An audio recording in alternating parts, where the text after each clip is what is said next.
Thermodynamics, इससे पहले हमने बेसिक इंट्रोडक्शन पढ़ा था कि सिस्टम, टाइप्स ऑफ सिस्टम के बारे में हमने पढ़ा था। चलिए अब हम एनर्जी के बारे में देखते हैं कि एनर्जी क्या होती है। वैसे तो पिछले वो तो एनर्जी क्या होती है, डेफिनेशन ऑफ एनर्जी के अकॉर्डिंग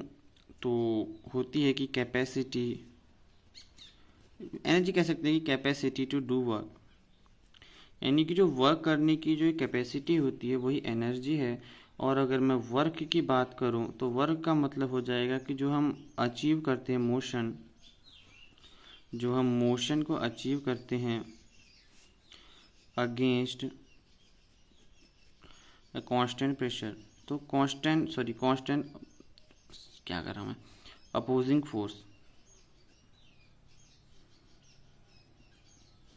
जो अपोजिंग फोर्स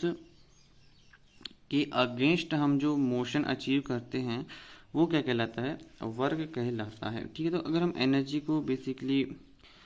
और अच्छे से समझें, हम एनर्जी को ऐसे समझ सकते हैं कि जैसे जैसे मान लो मेरे पास सिस्टम में, जैसे ये एक सिस्टम का देख ली, मान लो कि एक हिस्सा है। ठीक है, तो इस सिस्टम में अगर ध्यान से देखूं, ये मेरे पास पिस्टन है और ये यहाँ से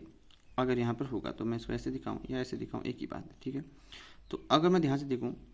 तो यहाँ से अगर ये मेरा पास सराउंडिंग है और ये सिस्टम है, अगर इस सिस्टम में मैं वर्क कर रहा हूँ या फिर मैंने इसको पुश किया तो मैं देखूंगा कि इसके वाले हिस्से में कुछ वर्क हुआ और इसके कारण यानी कि जो कि कैपेसिटी, जो यानी कि वर्क करने की जो क्षमता है, यानी इसके अंदर कुछ कार्य हुआ, इस वजह से मैं देखूंगा कि यहाँ पर एनर्जी जो है बढ़ जाएगी। ठीक, क्योंकि यहाँ पर काम ज़्यादा हो रहा है तो मैं कहूँगा कि यहाँ पर एनर्जी इंक्रीज हो जाएगी। और सिमिलरली अगर मैं कहूँ, ठीक है, कि इस केस में अब चूँकि मैंने फ्री छोड़ दिया था, अब यहाँ से वर्क ओपन की तरफ को जा रहा है यहाँ पे सराउंडिंग में, तो मैं कहूँगा कि इस केस में क्योंकि वर्क इसके द्वारा किया गया, कैपेसिटी इसके द्वारा की गई, तो यहाँ पर एनर्जी बढ़ी को यहाँ पे घटेगी, यानी कि एनर्जी क्या हुआ, घटी। तो इन दोनों केस में हमें क्या देखने को मिला कि जब सिस्टम पर वर्क हुआ, यानी कि वर्क ऑन सिस्टम, ये तो केमिस्ट वो मैथ का है, तो मतलब जब सिस्टम पर ऑन सिस्टम तो एनर्जी इंक्रीज हुई और बाय सिस्टम पर हम क्या देखेंगे कि एनर्जी क्या होती है, डिक्रीज होती है। सिमिलरली अगर हम और देखें कि क्या हुआ इस केस में, जब हमने यहाँ से वर्क डन किया तो जो सराउंडिंग की एनर्जी घटी और इंक्रीज हुई सिस्टम की एनर्जी, तो हम कह सकते हैं कि जो एनर्जी का फॉर्म अगर हम यहाँ पे देखें तो यहाँ भी हमें कहने को मिलेगा कि जो एनर्जी सिस्टम सराउंडिंग में इंक्रीज हुई, इंक्रीज यहाँ पर हुई और यहाँ की एनर्जी डिक्रीज हुई, तो हम कह सकते हैं कि एनर्जी बेसिकली ज़्यादा कुछ नहीं है, ये कहीं पे बढ़ रहा है तो कहीं पे घट रहा है। तो बेसिकली हम कह सकते हैं कि एनर्जी को कह सकते हैं कि एनर्जी इज लाइक, हम कह सकते हैं कि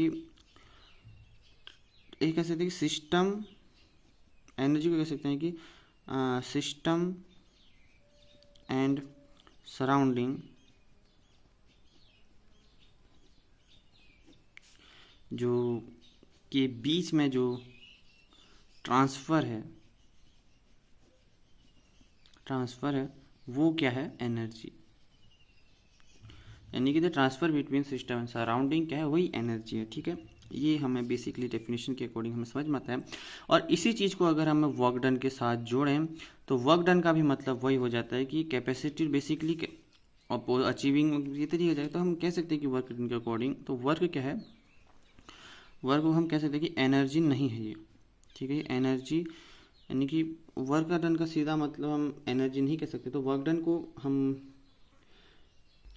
एनर्जी नहीं कहेंगे क्योंकि एनर्जी का फॉर्म नहीं है, not a form of energy. ठीक है, not form of energy,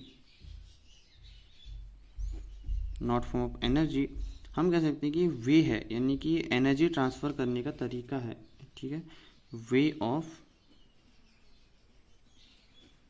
transfer energy, तो जो ट्रांसफ़र करने का एनर्जी का जो तरीका है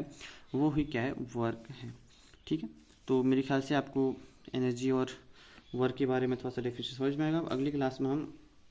molecular interpretation of heat and work के बारे में देखेंगे। मिलते हैं, तक के लिए बाय।